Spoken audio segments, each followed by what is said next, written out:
थोती काया थोती माया, थोता हरिबिन जनम गवाया, थोता पंडित थोती बानी, थोती हरिबिन सबे कहानी. हे शरीर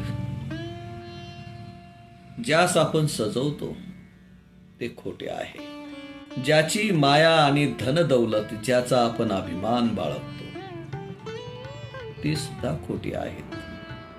तसेच परमात्म्याच्या भक्तीशिवाय हा मानव जन्म देखील जगणे खोटे आहे.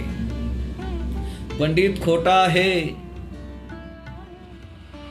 त्याची वाणी बोलणे, त्याची पोथी शास्त्रे सर्व थोतांड आहे. तसेच परमात्म्याच्या निर्गुण निराकार शास्त्रपुराणाच्या कथा गोष्टी खोट्या आहेत. तसेच खऱ्या परमात्म्याशिवाय जो निर्गुण निराकार आहे त्याच्याशिवाय शास्त्रपुराणाच्या कथा गोष्टी सुद्धा खोट्या आहेत. पोथी पुराण आणि पुजाऱ्याच्या मागे लागू नका असा महत्वाचा संदेश संत गुरु रविदास माऊलींनी आपल्याला या ठिकाणी दिलेला आहे.